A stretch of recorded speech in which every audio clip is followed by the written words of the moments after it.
The name of this workshop is Anonymity. My name is Devora. I'm a compulsive overeater and restrictor, and your leader for this segment. Welcome to the first ever Dallas Virtual Convention. This session's format is one speaker for 45 minutes, then the floor will be open for 2-minute Q&As and shares. Before I introduce the speaker, here is some housekeeping information. Attendees are set to mute. We ask you to rename yourself to your first name and last initial. If you wish, you can add your phone number or email. This session is being recorded. Only the audio portion will be made available.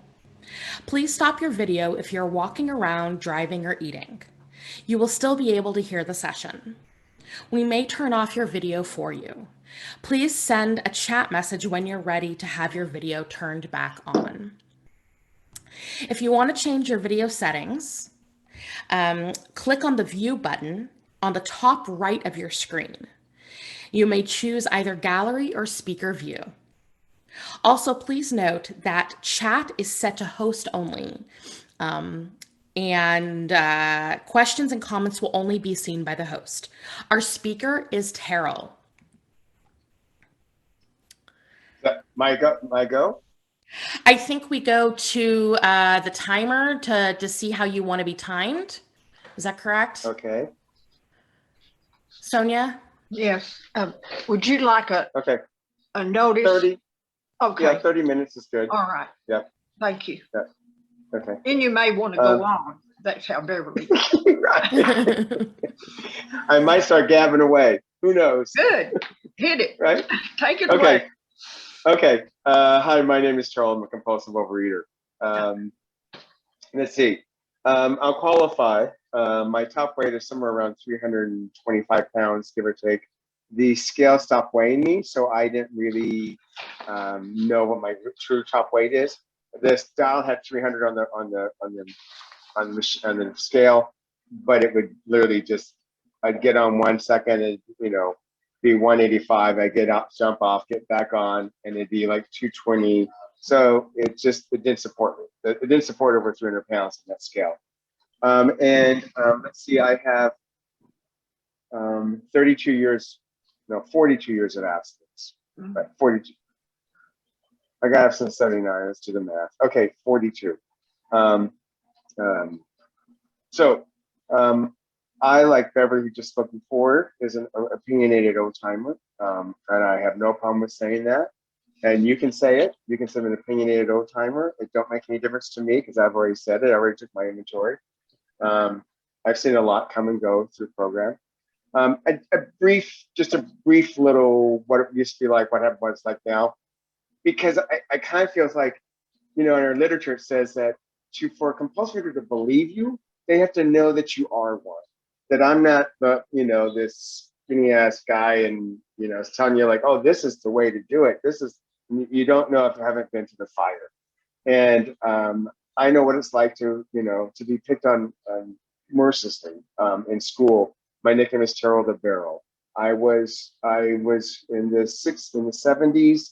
Corduroys were in, and yes, I rubbed the crotch threadbare with holes in my legs, holes in my crotch, so I couldn't open my legs, spread my legs. I know what it's like not to shower because I didn't want to deal with that whole concept. And I felt horrible and I wanted to kill myself on a daily basis. Mm-hmm. And I came into program when I was 17 in 1973 and lost the weight because I heard this man say he lost 100 pounds. And when I heard he lost 100 pounds, it was like, oh my God, it can be done. I have to live the rest of my life being overweight. And so I took the suggested food plan, which is a gray sheet of paper, and I lost about 125 pounds, 150 pounds in about 5 months. Of course, I was a 17-year-old boy. During the summer, between high school and college, I was lifting mag rims. I was working at shipping loading dock. And so I was burning a lot of calories and consuming very few calories. And so therefore, what happens is, you lose weight. What happened is I didn't work the program. I didn't work the steps. I didn't deal with that. I just lost the weight. And as we all know, if you don't do a fucking just to get food, you're going to go back out. I went back out, then discovered the wonderful world of fasting, because you folks said the first time around, the first time I came into OA, you said it's not the 100th bite that puts the weight on, it's the first. So I didn't take the first bite all day long. I always stayed from food. And I maintained my weight at 160 pounds on the donut diet. And God bless the newcomer who came to me one time and said, if you're maintaining your weight on the donut diet, why'd you stop? And the reason why I stopped is because I was crazy. I was insane. I still wanted to kill myself. I'd be standing in a crowded discotheque, dark in the corner, being afraid to move my little finger. Because I knew someone walked to me and say, fat boy, what are you doing? Look at you, you're too fat and you're too ugly to go home. And so what happened was I was being fitted for contact lenses. The doctor told me that I asked for the you couldn't get my prescription right after several attempts. This is back in the days when you had to send out for them. And so after a couple of attempts to get it right, he asked me if there was history of diabetes in my family. There is. He asked me a simple question, said, are you eating sugar? I lied. I said a little. And then he said, if I did not stop eating sugar, I'd be blind within a year. I then put on 30 pounds in 6 weeks as I was traveling through Europe. And while I was traveling through Europe, I remember thinking I can still see. When things start to go gray, that's when I'll stop. And I like to express that because that not only reminds me, but it reminds me of where my bottom is. That I'm going to sacrifice my eyesight for another bite of chocolate. It wasn't for a full-blown on binge. It was just for another bite of chocolate. While I still think I could control my food, I was just going to get one more bite of chocolate as my eyesight was getting worse and worse. Good news, I came back to Los Angeles and I got abstinent with a little bout of relapse because I didn't want to be an Overeaters Anonymous.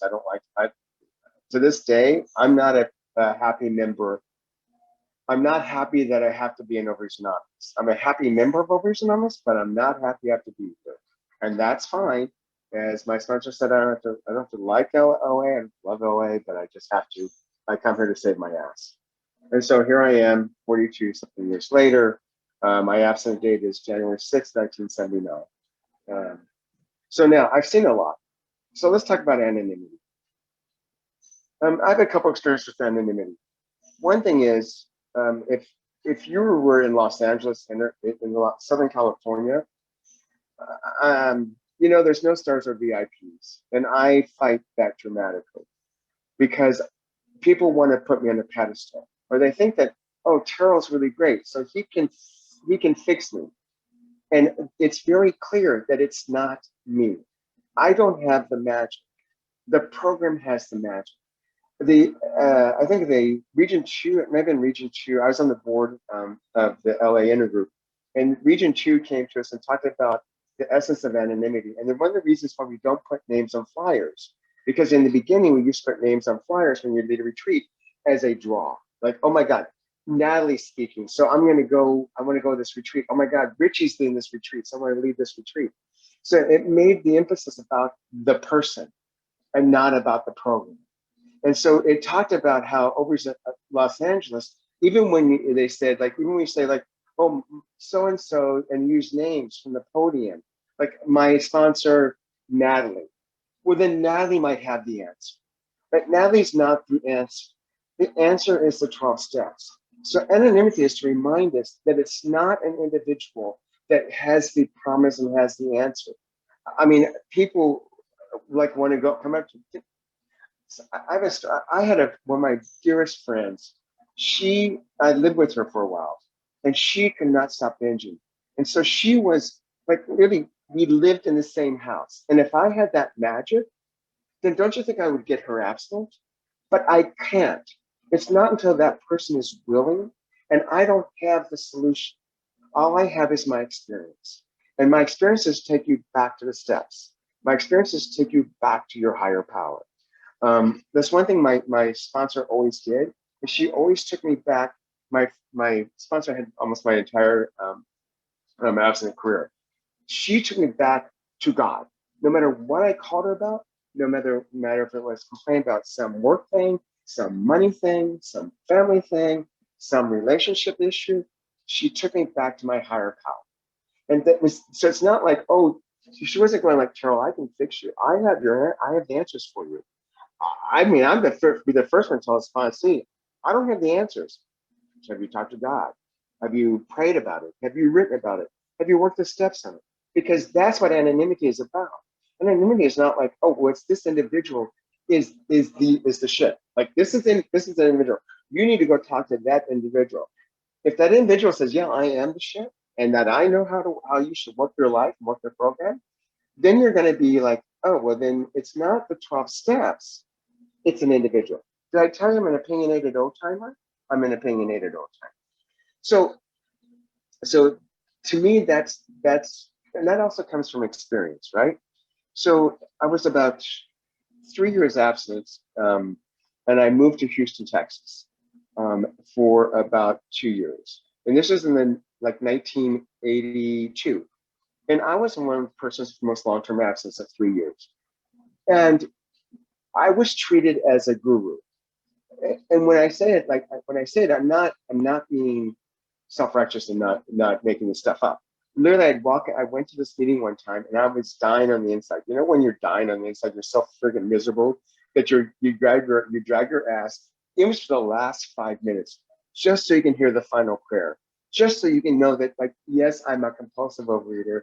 I need a friggin' meeting. The meeting's a solution. I'm gonna go. So I go to this meeting, and I've been like at the last 5 or 10 minutes, sat down in the chair, and literally I was there less than 5 minutes. And this leader turned to me and said, Terrell, would you like to sum up the topic? Now, my ego said, oh, yes, I would. I'd love to tell you what I think, because that's going to deflect it from being part of me having to take responsibility for who I am. Let me tell you about what's going on over there. Let me talk about me. My ego loves that. But to work a good program, I have to say, no, I'm here to listen. And so now, one of the reasons that I love my home group, which is the Kitchen Sink in Los Angeles, so you might know this meeting, literally the speaker speaks for 20 minutes, and there's questions and answers. I don't get to share. I don't want to share. After 42 years. Now, if you're new, share to get well, right? Share your secrets, share it. I mean, but that's where things change. I love Beverly earlier today, the session before this, was talking about how your program evolves and change, because I evolve and change. So what I did in the beginning, I don't do today. I don't go to 6 to 7 meetings a week today. I just don't. I mean, but in the beginning, I was. I mean, I was the kid complaining at 5, 6 years absence, maybe even 7, 8, 9 years absence. I'm like, it seems like all I do is go to meetings. I don't have a social life. All I do is go to meetings. Well, thank God that's all I did, because it gave me the foundation to where I am today, to live this joyous, comfortable, free life. Hopefully the fan's not too bad. If you were here before the meeting started, I'm in Puerto Vallarta. It's a little humid here, and I haven't got the air conditioner on. So anyway, so to me, that's what anonymity is about. Is that, like, I get to dissolve into the background and just absorb a program, that I am not a star or VIP. And if you try to put me there, I was told once that two things that by a circuit speaker, world traveling circuit speaker said. She said, first off, she says, don't buy your press releases. Just don't buy your press releases. And the other thing she said was, for every Palm Sunday, there's a crucifixion. And so it's like, right. So for me, it's like, I'm just a member of Overeaters Anonymous. I love it when people go like, well, how do you keep program fresh after this many years? And I go, are you not a compulsive overeater? Wait, food never calls your name after how many months? Like, wait, no, I'm a compulsive eater. Food still is, I'm not obsessed with it. I'm not going like, oh my God, what am I going for lunch? What am I going for lunch? But I got news for you. You give me something good to eat, and I'm going like, oh, and every now and then I'll get, kind of sad and have grief because the meal's over. Yes, even at 40 years, you kind of like, oh, it's over. I'm not done yet. Oh, but I'm full. No, I can't. No. If you do more, it's not going to be right. So, I don't know where I was going off on an admitting on that. So that's where for me, the foundation of that is anonymity. Is like, I don't care who you are or what you are. When we walk in the doors of Overeaters Anonymous, You're just another compulsive reader. I don't care if you're the CEO of a 500 corporation. In Los Angeles, we have celebrities come in. You're not that. You're just another member of Overeaters Anonymous. When I walk in the doors, no matter who I am, I'm just another member of Overeaters Anonymous. And it's kind of comforting to know, like, oh, like whatever trappings I have on the outside, here, I don't have to worry about, like, what do you think of me? Do you think my car is good enough? Do you think this is good enough? It's just, I'm a member of Overeaters Anonymous. I'm just going to sit here, claim my seat, and talk about, and now, hear the stories, and every now and then share. And that brings me peace. Because as someone once said, like, what do you want to do? Become king of the fatties? Because I want to become Mr. OA. Like most of us do when we're new, right? We're going to work this program as hard as possible. We're going to do it so good. We're going to be like, yeah, I'm going to write the perfect inventory. I'm going to work the steps perfectly. I'm going to have the perfect abstinence so I can become the king of OA, or as the person said, king of the fatties, right? I become king of the fatties. No offense to anybody, but that's to me, that's like, okay, right. So I'm a hot shit in OA. I can walk out the door, it don't mean nothing, right? My clients don't even know I'm in program.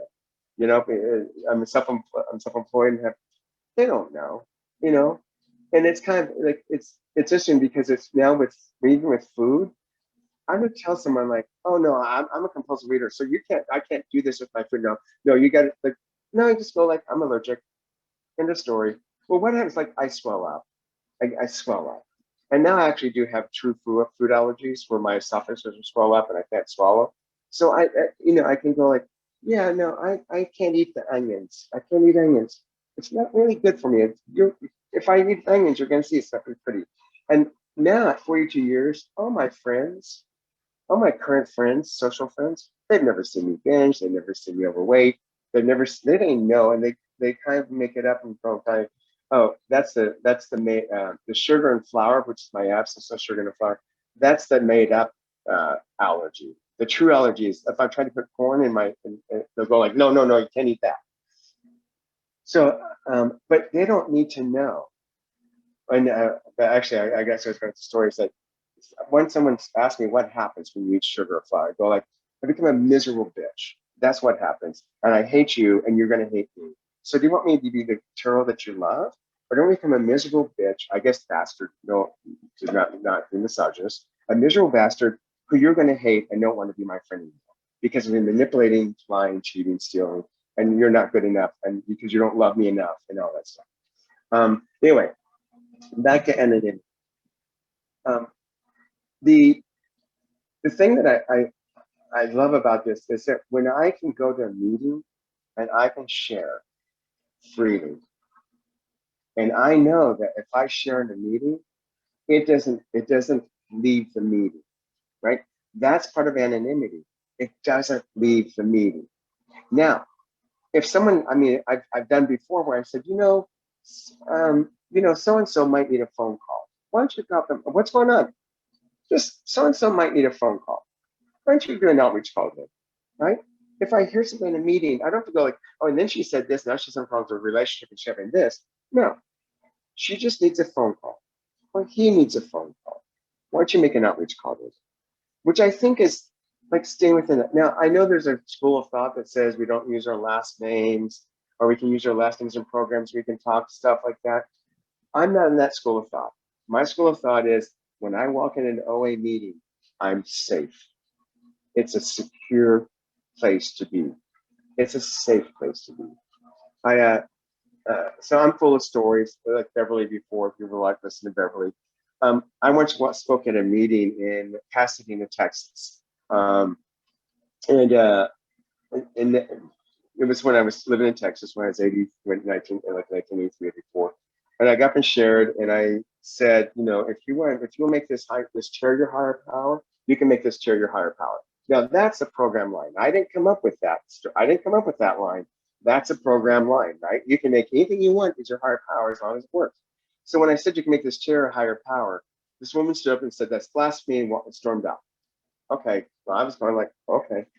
Then the secretary got up and apologized to the group because he said for my share, he said he had heard I had a lot of weight loss and that, you can separate the bone from the fish.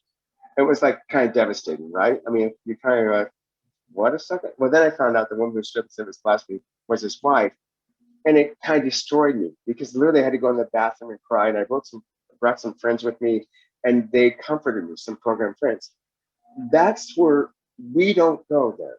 We don't go there in Overeaters Anonymous. We don't say like, oh, well, I already had a lot of weight loss. I'm not about the rest of this program.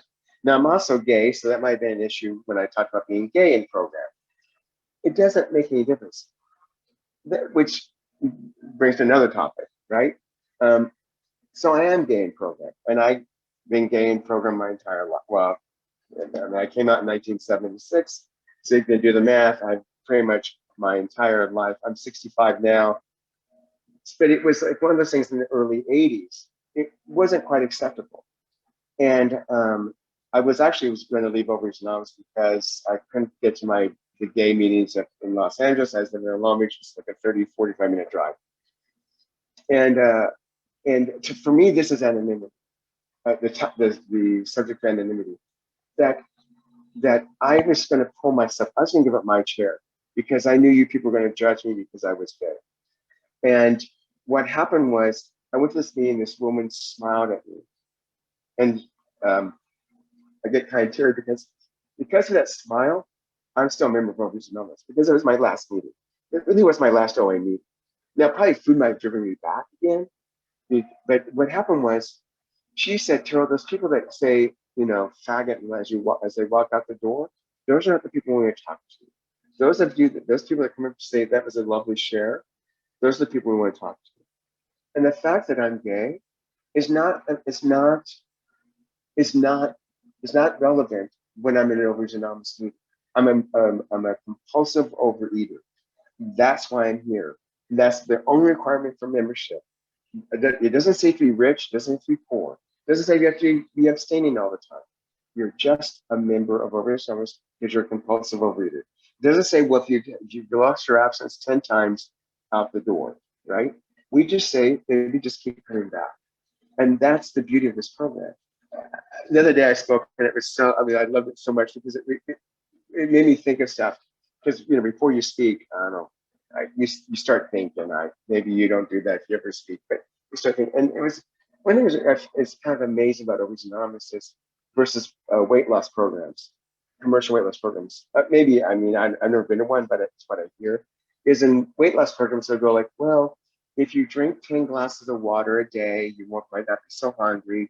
Have you ever thought about adding cottage cheese to this so it can stretch it out with less calories? Or maybe this is 0 points, so therefore you can eat it's all about focus on the food and how you can control and manage your food. Here in Overeaters Anonymous, we go like, hang it up. It ain't gonna happen. You ain't gonna control and manage your food. Give it up. So now let's talk about why you want to overeat. Oh, because you feel sad, or because you feel lonely, or because you feel like you're a victim of life. Well, so now we're going to start retraining the brain. As we retrain the brain, we don't want to overeat. And that's the reason to Overeaters Anonymous and a lot of other weight loss programs, especially when such might you will buy your food from. We'd go like, you can buy all that food you want, but you know what? You're going to eat all that for your 1 week supply in one day. And it's happened, right? We know it's happened. We go like, baby, what's eating you? Like, what's going on that makes you want to like go to the refrigerator a third time today and just look in it and look and see if the light works? Because we know that's not what you're doing. You're not looking to see if the light still works. You're looking to see what's good, right? So we talk about our emotions and feelings here. And since we talk about emotions and feelings, you have to feel safe. You have to feel secure. And that means my anonymity is very vital. I take it to the point where I don't allow my picture to be taken. Like when I lead retreats, if you want to take my picture, no. If we're at some non-program thing, you can take my picture. But if we're at a program event, you can't take my picture. This Zoom thing was very uncomfortable for me in the very beginning because of my anonymity. It's It's like, I want to let someone know that I'm a compulsive overeater when I want to let them know. I guess it might be kind of like gay. I wonder, like, if I want to come out to someone as gay, I want to make that decision. I don't want to be outed by somebody else. The same is true here in Overeaters Anonymous. I don't want people going like, oh, and Terrell, he's a compulsive overeater. He's got 42 years of abstinence. And I don't know. You don't know how I know them. They might be a client. You don't know. So that's the reason why it's like, no, I was very uncomfortable with having my Zoom, like, and I saw someone once record my face on her phone when she's recording the session on her phone, and it made me very uncomfortable, and I had to make her stop because I protect my anonymity. Now, with a name like Terrell, you probably would go like, well, there's not a lot of those out there, so you're not protecting your anonymity much, but still, it's the point of it for me. I am anonymous. I am just another compulsive overeater in a meeting, soaking it up. And that's all I am. And with that, I don't know, I just find comfort and peace. I just find comfort and peace. Isn't it nice to know that, like, you're just sitting there, no one really cares, no one really, I should say, cares, but it's just not important who you are. I heard this woman said, it's an amazing thing. She said, the wrappers, the food wrappers and the fast food trash looks just as disgusting in the back of a beat up jalopy as it does in the back of my Mercedes, right? When you have that, it's like, yeah, it doesn't make a difference whether you're rich or poor. When we're binging, maybe we feel it, we know it. And then when it comes to like, oh, and then, we start talking about our character defects, Lord knows, we want those character defects. Well, we don't want everyone talking about their defects. We can talk about them with our sponsor. And then I can start claiming them and go and make an amends.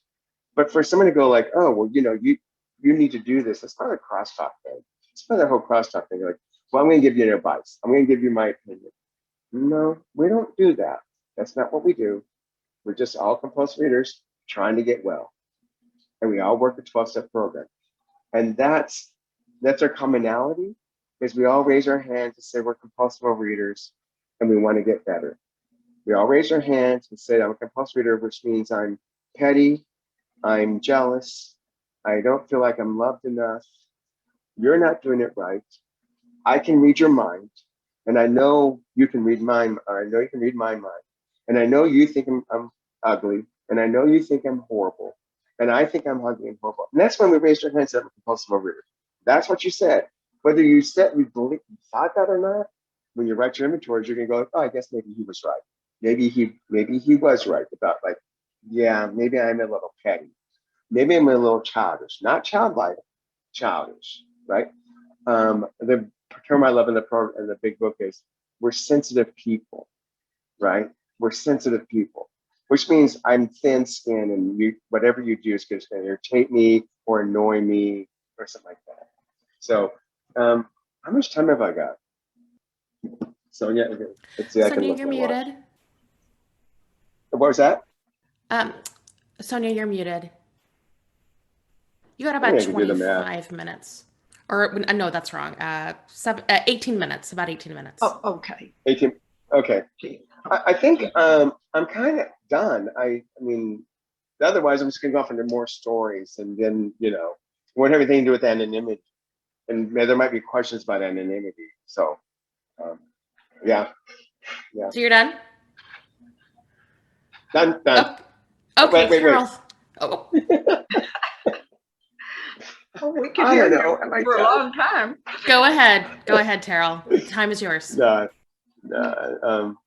that's it. I'm done. Yeah. Go for it. You're sure this time? Okay. Terrell, thank you so much for your beautiful share. We will now open the floor for 2-minute question and answer shares for the speaker. Please focus your questions and shares on the topic of this meeting. For those who arrived late, the topic of this session is anonymity. Place your questions in the chat and the Zoom host will read them to the speaker. Please focus your shares on answering the question, what is your main takeaway? How will you apply this to your program? To share, please raise your virtual hand by selecting Raise Hand at the bottom of the reaction menu located at the bottom of your screen or at the bottom of the participant list. If you are joining by phone only, please use *9 to raise and lower your hand. The leader will call on you to share. Please select Unmute to speak. The timer will signal when time is up. The meeting is now open for Q&A and sharing.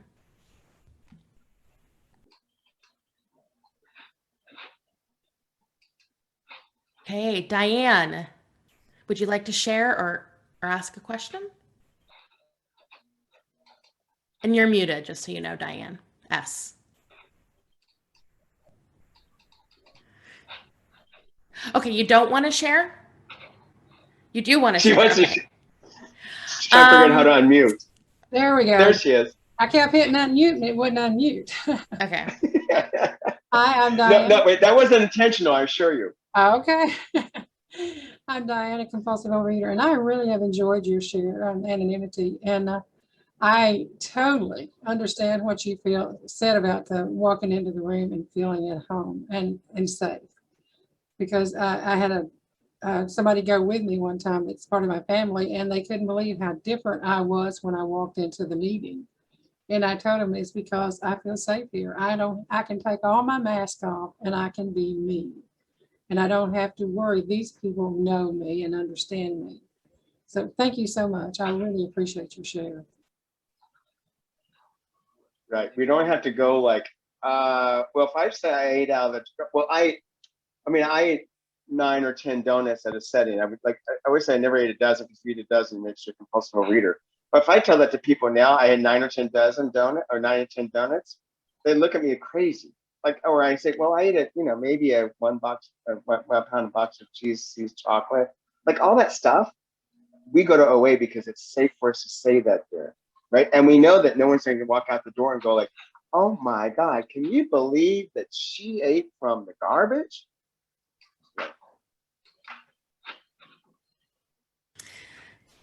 Okay, next up we have Dolores. Dolores, would you like to share? Yes. Could you hear me? Yep, we can hear you. Yes, did you say? Yes. Okay, yes. Thank you. I had a hard time getting on earlier. Thank you, Terrell. I really enjoyed what you had to say about anonymity and hear your story. Especially stressing the importance, of not being a star, in the rooms. Because that happened to me, unbeknownst to myself. I was in such denial, I didn't even know it. I've been in the rooms 43 years, maintaining 100-pound weight loss. However, for the first 40 years, I called myself a relapse survivor, because I would relapse from time to time and worked my program, never left the rooms, et cetera, et cetera.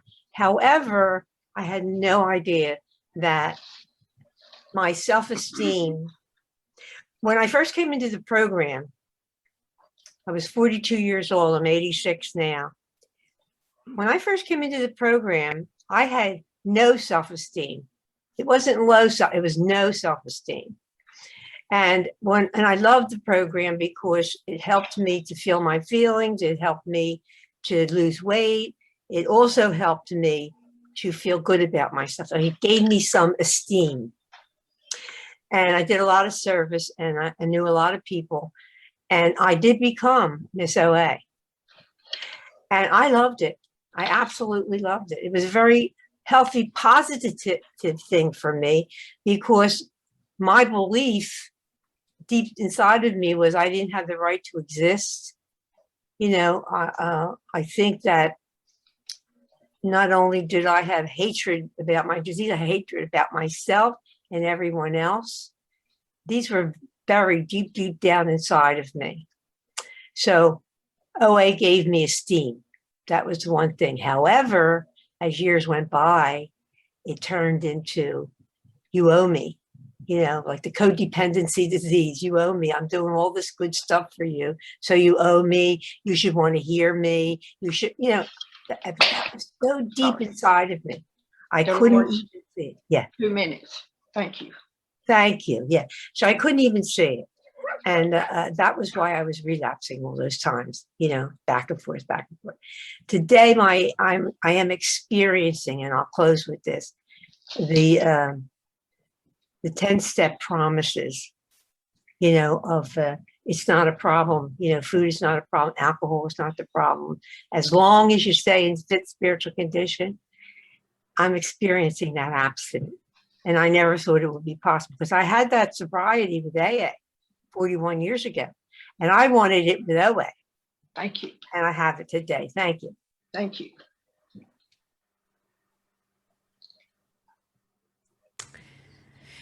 Okay, we had a question from Maxine. What do you do if you go into a meeting and recognize someone there or their spouse? Do you acknowledge them then or later? What do you do? That question's to Terrell.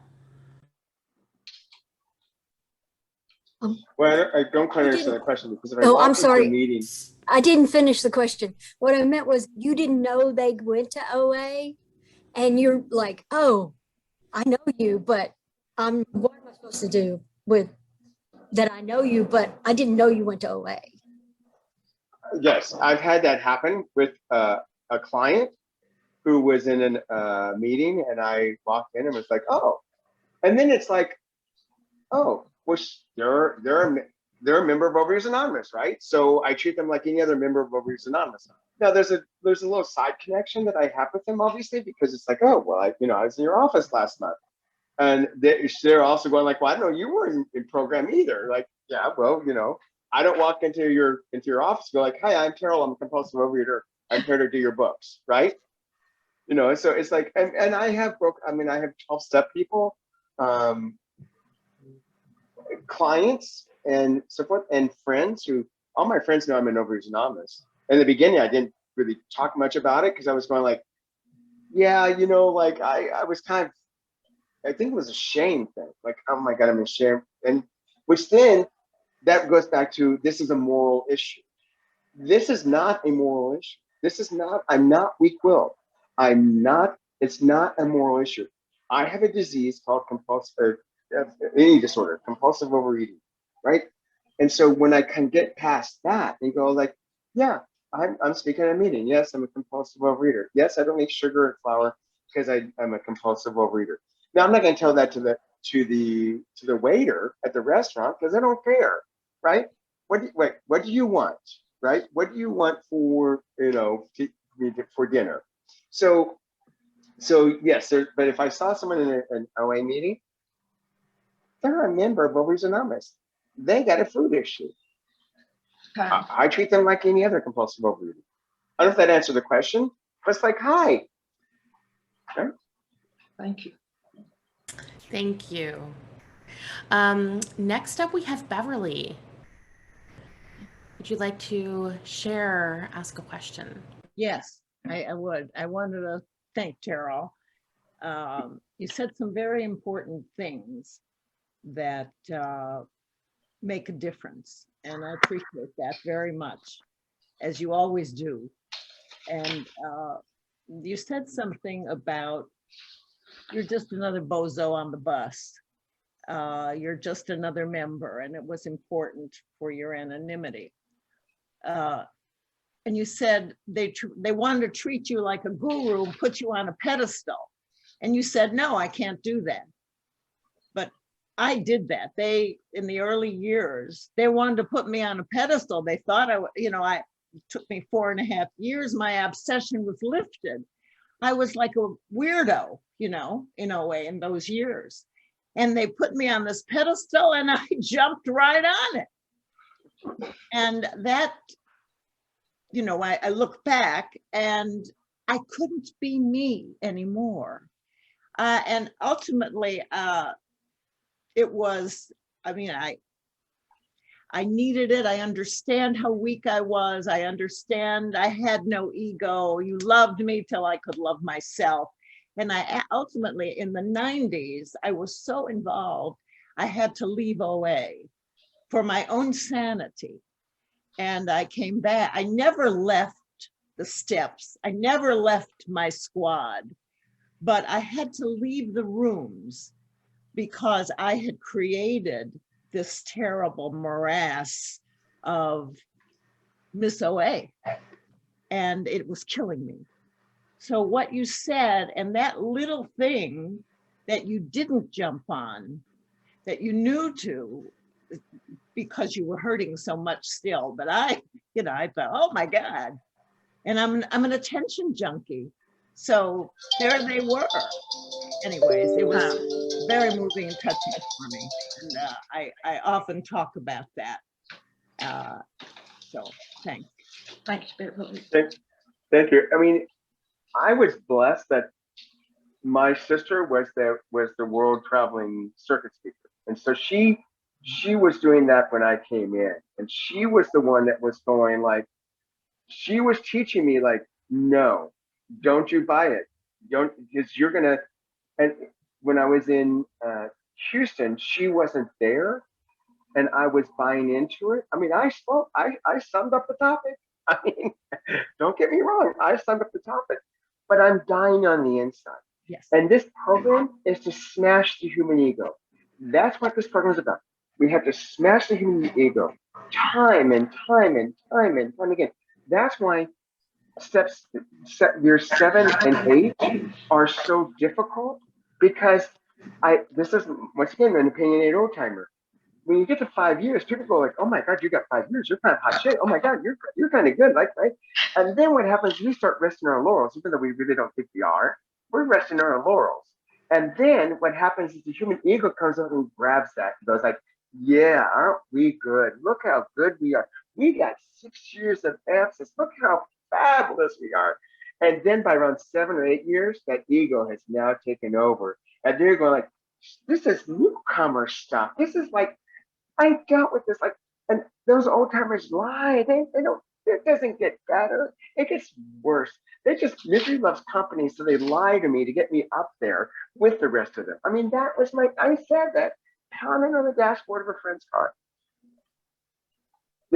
If you can squash the human ego and live in a spiritual life, no matter what that spiritual life is, then you will find peace and comfort. And I know that that's a false prize. That's a false promise. Just like weight loss is a false promise. Like, if I just lose my weight, then I'll be happy. If I just get somewhere, if I just get the great car, if I can just get the great man, if I can just get then it's good. I'm good, right? And I find that with the food plan too. If I can just get the perfect food plan, then I'll be comfortable in my own skin. No, baby, I don't work that way. The way you get comfortable in your own skin is by working the damn steps. That's the way we get comfortable in our own skin. By going like, okay, how important is it really? Do I want to be right? Do I want to be happy? So what if they do this? One of my spiritual sayings is, oh well, that's it. Oh well. Thank you. So anyway, yeah, so it wasn't like I had this epiphany, like, oh, don't jump up on that pedestal. I had my older sister going like, don't you get up on that pedestal. Don't you get up on that pedestal. If you get up on that pedestal, you're gonna fall, and you're gonna fall hard. So I don't want you to fall. So that was what a sponsor would do too, right? A sponsor would go like, don't get up on that pedestal. I know about that pedestal. It's learned. And don't buy your press releases, because your press releases. Of course, one of the favorite things I also learned was, you tell them how sick you are, they'll tell you how well you are. Like, oh, whew. You think about that. You tell them how sick you are, they're going to tell you how well you are. Like, okay.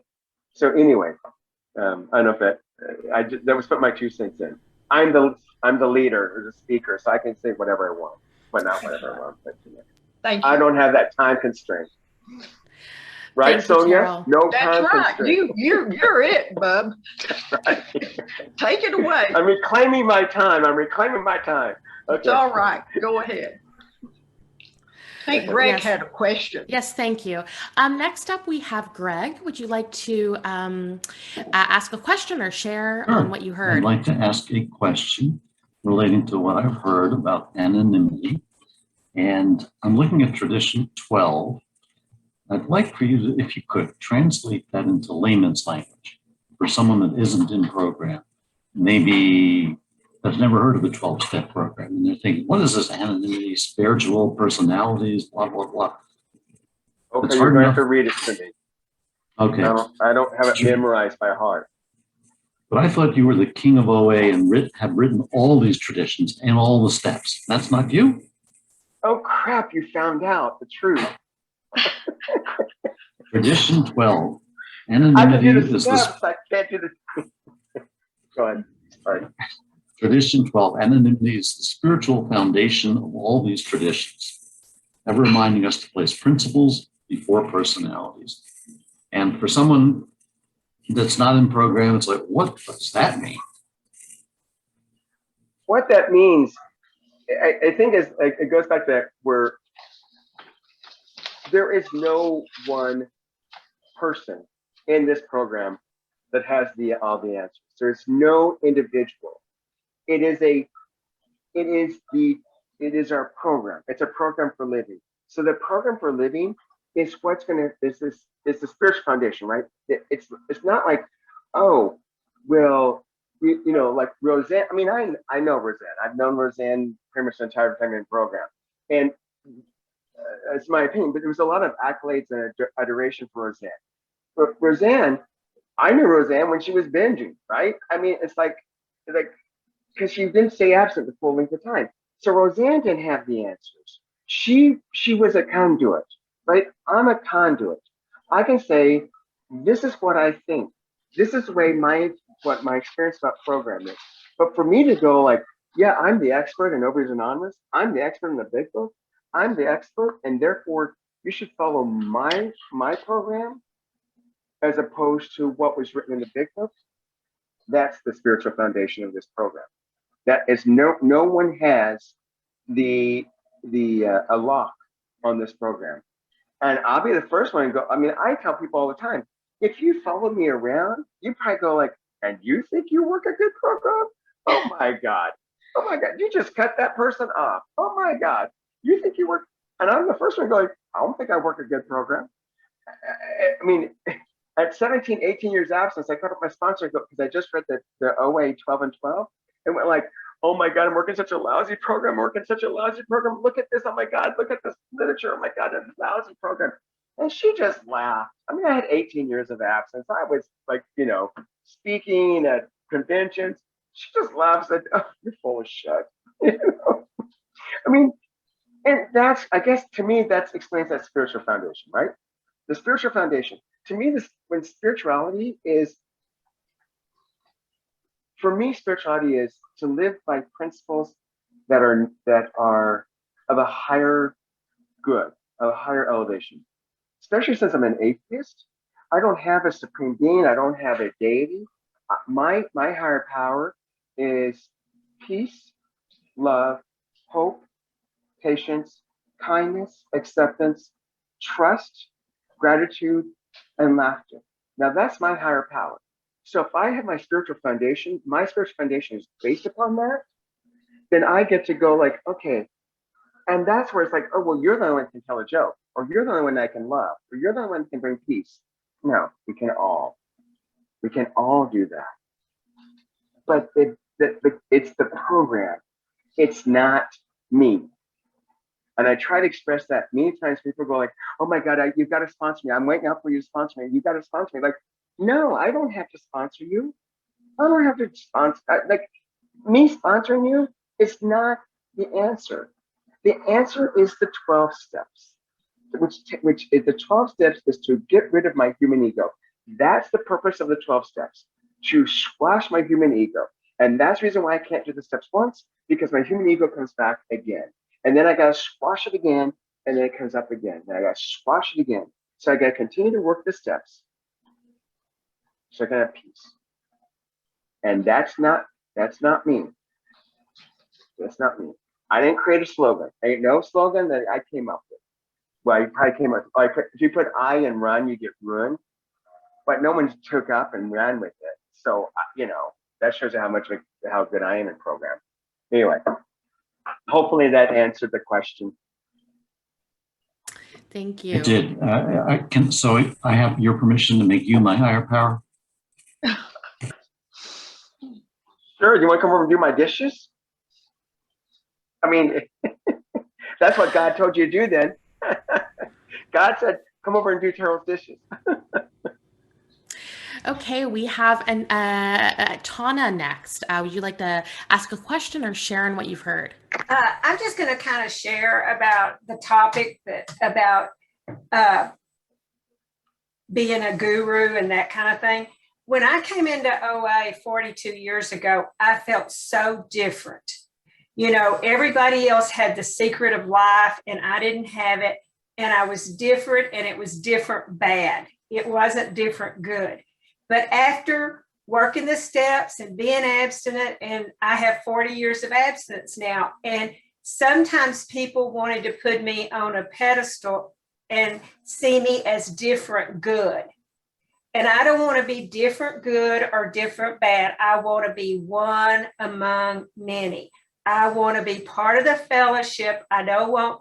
And then I heard one time that if you put somebody on a pedestal, go to the park and see what's on pedestals, and it's all covered in bird shit. So thank you.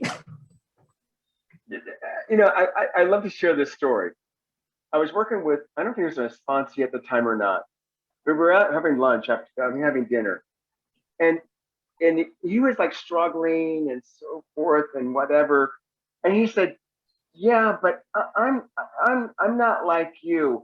I'm like, I forgot what he's going to say, but my response was, don't you ever do that again. He said, what? Don't you ever belittle my program by thinking that I had some magic pill, some magic book, those old times giving magic handshake. I came in crying, miserable, losing my eyesight, and I worked a 12-step program. That's what I did. I have nothing special. I have nothing unique. I have no unique program. I took the program.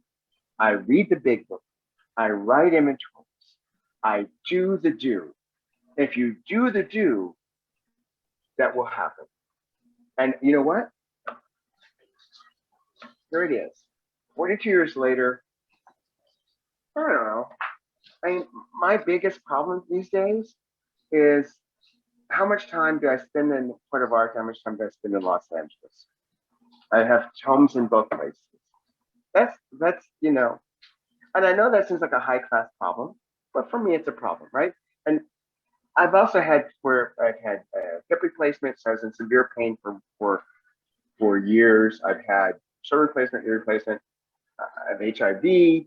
I've had a loss of my sister, who was so important to me. I've been fired from jobs. I've moved, like all that stuff has happened. None of that is a reason to eat. None of that is an excuse to eat. The only reason to eat is to say, fuck you, God. Excuse my French. But I think this is going to be a short-term solution to a long-term problem. And that's what program's about. Program is a long-term solution to a long-term problem. And sometimes it's not fun. Sometimes you just pace the floor, shake your hands, you go, I'm not gonna eat now, I'm not gonna eat now, I'm not gonna eat now. And sometimes you go like, oh, is it lunchtime? I don't know, I guess I'm kind of hungry. Why should I have for nourishment, right? Either way. Told you, got lots of stories. 40. Thank you. I have a question from Maxine. What do you think would help OA to get more members? I struggle with balancing anonymity and sharing the message, attraction/promotion.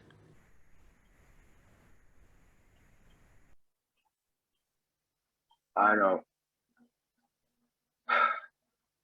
I was told many years ago, it was about a meeting. The meeting was this career my camp where I come from.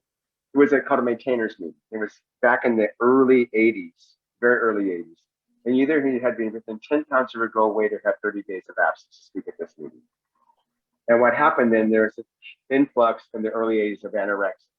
So there was some crazy ass, I mean, crazy ass pictures. And we were like, so some of us old people have been around for a while going like, oh my God, you know, there's some crazy stuff going up there. And I was complaining to someone who was about my leave of absence, who said, Terrell, you worry about your program. Let God take care of OA. And that has stuck with me. I work on my program and the ones around, because we will be a beacon if we have recovery. If we don't have recovery, who wants to join this club, right? So that's my attitude about that. Like, I work on my program, I'll share my program with the next. Now, how do we broadcast? I'm not a PR person. All I know is that there's enough word of mouth, because that's what's going to get you here. Like, oh my God, you changed so much. I didn't, like, what happened? You've lost weight, but you're smiling. You never smile. Well, I found this 12-step program. Really? Well, yeah. Do you think I need it? Well, I know you're 75 pounds overweight. I don't know. Maybe. You know, I can't tell you whether you need it. But, so I don't know if that answers the question, but that's how I come. That's where I was taught early on. Thank you. It is 2:36 and we have time for one last question or share, and Bob has his hand up. So call on Bob. If you'd like to unmute, please. Yes. Hi, I'm Bob, compulsive overeater. Can you hear me? Yep. Oh, great. Thanks for sharing. First of all, I wanted to say, Tana, you'll always be on a pedestal for me. However, kind of going back to the question and what was said, I would echo that it's not the accurate question to say, how can we get more members? The question is, how can we support the members that we have? You know, and the way we do that is we work the program. It's not my business who joins. It's my business to serve the people that show up. Years ago, here in Dallas, we had a cable access channel that called the intergroup office and wanted somebody to come on some talk show and talk about OA. And I was brand new to the program. I'd been in it a couple of years, and man, I was on fire, and I would go into meetings and just doing my deal. And they asked me to do it with this lady that had been in the program for quite a while. And, you know, I thought about it, prayed about it, talked about it, and I showed up and I said, you know, Connie, I have prayed about it, I've thought about it, but I have decided that I will break my anonymity so that I can help people on this TV show if they want to know who my name is and who I am or show my face. And Connie laughed and she said, Bob, it's not about you, it's about them. You know, it's about protecting them, protecting the fellowship. That's what has kept the program strong and vital, is that it's not about personalities. So anyway, that was a lesson learned, one of many, of humility. So thank you for allowing me to share. Great. And I'm just going to add one thing to that about that. In the 80s, so OA was very big in the 70s and 80s. There's a lot of big ass meetings. Sorry, I kind of cussed a little bit. They can probably beat that up. There's a lot of big meetings. And what happened was, all of a sudden, we became, the eating disorder craze came in. I don't want to put it, but that's what it was, right? All of a sudden, you had all these eating disorder units popping up, and they were bringing people to meetings. So you would go to a meeting, there'd be more people from an eating disorder unit than regular attendees. And then the next thing you know, they're going, so there wasn't enough old members to go like, oh no, baby, we don't do that. No, we don't know.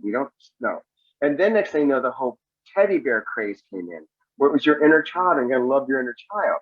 Now, I ain't got nothing against that, but that's Overeaters Anonymous. We talk steps. We don't talk about, well, I'm gonna hug my teddy bear in a meeting and use my inner child.